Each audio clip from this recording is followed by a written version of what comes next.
अगर आपने हाथ छोड़ा तो ये रेसिपी पूरी ख़राब हो जाएगी और गुठलियाँ बन जाएगी। तो हमें सावधानी से बिना हाथ छोड़े इसे मिलाना है जब तक कि हम गाढ़ा ना हो जाए। तो चलिए कैसे बनाना है देखते हैं। दक्षिण के स्वाद से जुड़े सभी परिवार के लोगों को मेरा नमस्कार। और मैं फिर आ गई हूँ आपके सामने एक नई रेसिपी लेकर जो मज़ेदार है खाने में और बनाने में बहुत ही इजी है।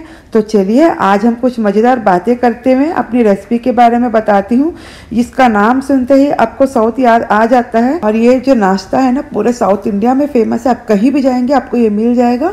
और ये जो बैचलर्स रहते हैं ना वो इतना जल्दी बना सकते हैं कि मैं बता रही हूँ तो आप बना लोगे, इतना ईजी है ये रेसिपी। तो उसके लिए जो हमें सामग्री चाहिए वो है 1 इंच अदरक का टुकड़ा और कटी हुई दो या 3 हरी मिर्च और 5-6 पत्ते करी पत्ते के चाहिए। तो इसको आप ज़्यादा कम भी कर सकते हैं स्वाद के अनुसार। तो इस रेसिपी की इंग्रेडिएंट है वो है सूजी। तो मैंने उसे आधा कप लिया है, मैं आधा कप बना रही हूँ। तो आपको अगर ज़्यादा कम चाहिए तो आप बना सकते हैं। तो अब बाकी जो रेसिपी के लिए चाहिए वो हम बनाते समय देख लेते हैं। तो चलिए रसोई में चलते हैं। और देखिए मैंने गैस जला लिया है सबसे पहले, और फिर हम एक कढ़ाई रखेंगे और उसमें अभी हम रेसिपी बनाने के लिए मैंने तेल डाला है। तो मैंने 2 टेबलस्पून तेल डाल दिया है और स्वाद के लिए हम 1 चम्मच मैं घी डाल रही हूँ। अगर आपको घी नहीं चाहिए तो आप उसे स्किप कर सकते हैं, पर घी से इसका फ्लेवर ना बहुत ही अच्छा आता है, तो इसलिए मैंने डाल लिया। अब उसके बाद देखिए हम छौंका डालेंगे। तो हम सीजनिंग के लिए मैंने 1/2 टेबलस्पून उसमें मैंने मस्टर्ड सीड्स डाले हैं।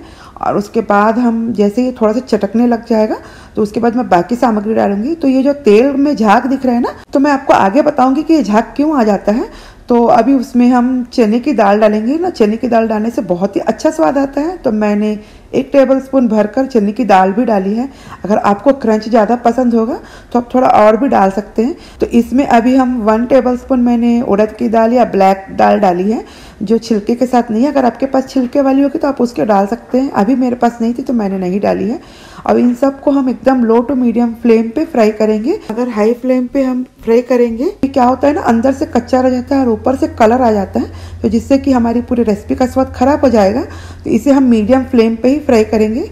और हम ज़्यादातर दालों का यूज़ इसलिए करते हैं ना क्योंकि जो नॉनवेज नहीं खाते हैं ना तो उनके लिए प्रोटीन का सोर्स है। तो अब इसमें हम 1 इंच का अदरक का टुकड़ा जिसे मैंने छोटे पीसेस किए तो उसे डाला है जिंजर के। और उसके बाद हम ग्रीन चिलीज डालेंगे जो मैंने 3 मिर्ची को टुकड़ा करके रखा था। और उसके बाद हम उसमें करी पत्ता डालेंगे स्वाद के लिए। तो इन सबको डालकर हम फिर मीडियम आंच पर ही इसे फ्राई करेंगे। तो लगभग ये सब होते होते हमारा 1 मिनट लग जाता है जब छौंका डालते हैं तो उसके बाद से। और देखिए जैसे ही हमारी मिर्ची ट्रांसपेरेंट होने लगेंगे तो आगे के प्रोसेस के लिए हमें जो जरूरी है वो करेंगे। और उसके लिए हमें चाहिए थोड़ा सा पानी। तो मैंने जिस कप से सूजी लिया था उसी कप से हम पानी भी लेंगे। तो ये मैं दूसरे कप से दिखा रही हूँ, मेरे पास 2 कप्स हैं तो इसे तो उससे मैंने 1 कप पानी डाल लिया है। तो इसमें लगभग हमें 3 से 4 कप तक के पानी लग सकता है। तो अब मैं ये दूसरा कप भी डाल रही हूँ। बहुत ही अच्छी रेसिपी बनती है। तो ये तीसरा कप है, क्योंकि कोई लोग कहते हैं कि इसमें इतना पानी नहीं लगता है, अपना अपना स्वाद रहता है। पर मेरे यहाँ जब मैं बनाती हूँ तो मैं इसी तरह से बनाती हूँ, यकीन मानिए बहुत ही अच्छा लगता है। तो इस बार आप इस तरह से ज़रूर बना के देखिएगा और मुझे कमेंट भी करिएगा कि कैसे लगी है। 4 आधे कप पानी डाले क्योंकि मैंने आधा कप सूजी लिया था इसलिए। और उसमें अभी हम स्वाद के लिए नमक डालेंगे। और ये पानी एकदम खलबल खलबल उबलना, एकदम यानी बॉयल्ड हो जाना चाहिए। तो तब तक के हम बात कर लेते हैं। तो ये जो रेसिपी है ना बहुत ही अच्छी बनती है और एकदम स्वादिष्ट रहती है और एकदम गर्मा गर्म खाना चाहिए इसको। तो ये हमारे यहाँ कम से कम हफ्ते में 1 बार तो बन जाता है, महीने में 5-6 बार बना लेती हूँ इसको। और बहुत इजी है, जब कोई चीज़ घर में ना हो, जैसे डोसा का बैटर ना हो, इडली का बैटर ना हो, तो हम इसको बना सकते हैं। तो मैंने एक बार नमक भी चेक करके देख लिया है। अब इसमें हम सूजी डालेंगे। जैसे ही हम पानी में सूजी डालना शुरू करते हैं तो हमें करछी से तब मिलाते ही रहना है, हाथ बिल्कुल नहीं छोड़ना है। अगर आपने हाथ छोड़ दिया एक बार कि ये रेसिपी कैसे बनेगी आपके मिलाने से ही पता चल जाएगा। अगर आपने हाथ छोड़ा तो पूरी रेसिपी खराब हो जाएगी और गुठलियाँ पड़ जाएंगी। तो इसलिए हमें इसे सावधानी से मिलाना है। जब तक का हमारा जो मिश्रण है थोड़ा गाढ़ा ना हो जाए हम इसको मिलाते ही रहेंगे, नहीं तो इतने लम्स पड़ जाएंगे कि खोल भी नहीं सकते हैं, गुठलियाँ बन जाती हैं और पूरा स्वाद खराब हो जाता है रेसिपी का। तो देखिए अब मैंने आंच धीमा कर लिया है। और जब मैं सूजी डाल रही थी ना तब मैंने आंच को तेज रखा था। ये टिप है इसका, मैंने पहले नहीं बताया आपको। मिक्स है, अभी एकदम थिक हो जाएगा। तो आप सोचेंगे मैंने इतना पानी डाल के बनाया, कहीं फेविकोल का जैसा तो नहीं हो जाएगा? बिल्कुल नहीं होगा। आप खुद कहेंगे कि मैंने इतना पानी डाला फिर भी इतना जल्दी और इतना गाढ़ा कैसे हो गया, इतना थिक कैसे हो गया ये बैटर? क्योंकि ये जो सूजी रहता है वो गेहूँ से बनता है ना, तो इसलिए हम जितना भी पानी डालेंगे वो एब्जॉर्ब कर लेता है। और जैसे ही बुलबुले आने कम हो जाएंगे अपना गैस बंद कर लेंगे। देखिए मैंने गैस बंद कर लिया, उपमा हमारा बन गया है लगभग। अब थोड़ा सा इसमें हम स्वाद का तड़का देंगे। तो वो हमारा देसी घी है जो 1 से 2 चम्मच डाल सकते हैं। अगर आपको देसी घी पसंद ना हो तो आप मत डालिएगा। इसी तरह से हम इसको सर्व कर सकते हैं, क्योंकि ना किसी को डेयरी प्रोडक्ट से एलर्जी रहती है या फिर वो वेगन रहते हैं तो वो लोग नहीं खाते, तो आप मत डालिएगा। और मैंने घी डालकर उसके ऊपर मैं ढक्कन लगा दूंगी ताकि वो अपने भाप में पके, स्वाद अच्छे से आ सके।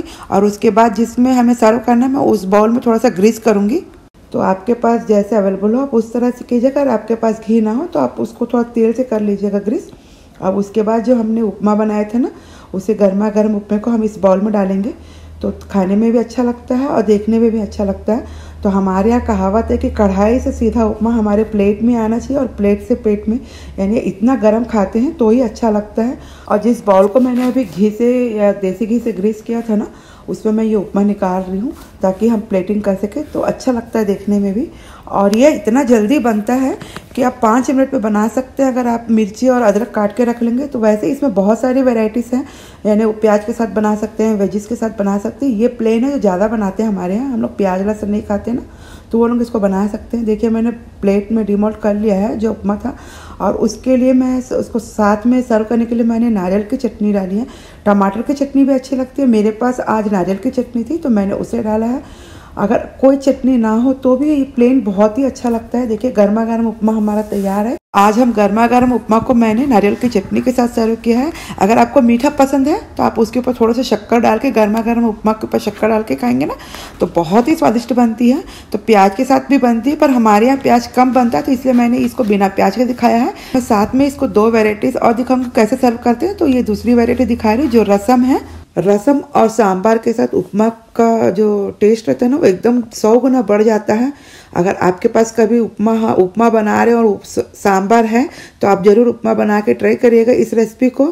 ज़रूरी नहीं है कि हमेशा इडली और सांभर ही खाएं, हम रसम और उपमा भी खा सकते हैं। तो दोस्तों मैंने कहा था ना कि तेल में इतना झाग क्यों आ रहा है। जब भी हम 2 प्रकार के तेलों को मिलाते हैं ना, 2 वैरायटी तेलों को, तो इस तरह से झाग आ जाता है। आज मैंने घी और तेल मिलाया था ना, इसलिए उतना झाग आया था। और जिस उपमा को हमने कटोरे से डिमोल्ड किया था बाउल में, उसके ऊपर अभी मैं थोड़ा सा रसम डालूंगी तो जो आज हम सर्व करेंगे। और शायद आप भूल रहे हैं कि मेरे चैनल को लाइक शेयर सब्सक्राइब करना है अगर नए हैं तो। और जो ऑलरेडी मेरे परिवार से जुड़ गए हैं दक्षिण के स्वाद से, तो मुझे कमेंट करिएगा कि रेसिपी आपको कैसे लगी है आपको, और बेल आइकन पर प्रेस कर दीजिएगा ताकि आने वाले नए नोटिफिकेशंस आपको ही पहले आ सके। और मेरी रिक्वेस्ट है आप सबसे, मेरे परिवार के लोगों से, हो सके तो कम से कम एक को आप शेयर जरूर करिएगा, ज़्यादा नहीं। और नए नए रेसिपीज़ भी मिलेंगे जो हम लोग अक्सर घर में बनाया करते हैं। शायद आपको मेरे चैनल में डीप फ्राई आइटम्स थोड़े कम मिल सकते हैं, बताऊंगी लेकिन धीरे धीरे बताऊंगी। तो जो हम लोग रोज़ बनाते हैं, जो मेरा डेली का रसोई रहता है, मैं वही दिखा रही हूँ। तो मैंने देखिए इससे पहले आपको बन डोसा दिखाया था ना, तो ये बन डोसा के साथ भी अच्छा लगता है, डोसा और उपमा भी अच्छा लगता है। तो देखिए मैंने वही नारियल की चटनी और बन डोसा और उपमा बनाया है। तो मैंने ये तीनों आज कॉम्बिनेशन बनाया था रसम के साथ, इसलिए मैंने आपको 3 वैरायटी दिखाई है। उपमा एक है लेकिन वैरायटीज़ 3 है। आप तीनों को ट्राई करिएगा, बहुत ही मज़ा आएगा। तो जो रेसिपी जितनी सिंपल दिखती है ना उसमें उतना ही स्वाद रहता है। तो उपमा इतना स्वादिष्ट रहता है, एक बार खाइएगा ज़रूर। आप शायद फ्राई किए हुए सूजी के साथ खाए होंगे, प्याज के साथ कभी खाए होंगे, तो इस प्रकार भी खाइएगा। और ये हमारे यहाँ शादियों में भी बनाई जाती है क्योंकि एक बैकअप की तरह रहता है। इसे रहने से नाश्ता कम खाते हैं और उपमा भी खाते हैं, तो इससे जो 2 डोसा खाने वाले रहते हैं वो एक खा के थोड़ा उपमा खा लेगा। और ये गर्मा गर्म उपमा को हाथों से खाओ ना तो उसका स्वाद बहुत ही अच्छा लगता है। और जिसने खाया होगा उसको मालूम होगा कि वो स्वाद क्या है, जो नहीं खाया उसे तो मैं नहीं बता सकती हूँ। तो इस बार आप भी ज़रूर खा के मुझे बताइएगा कि गर्मा गर्म उपमा हाथों से खाने से कैसे लगता है। अगर आपने एक बार इसको बनाकर खा लिया ना तो आप इसको बार बार बना के खाएंगे। और इतना ईजी रेसिपी है। तो हम फिर मिलेंगे दूसरी रेसिपी से। बाय।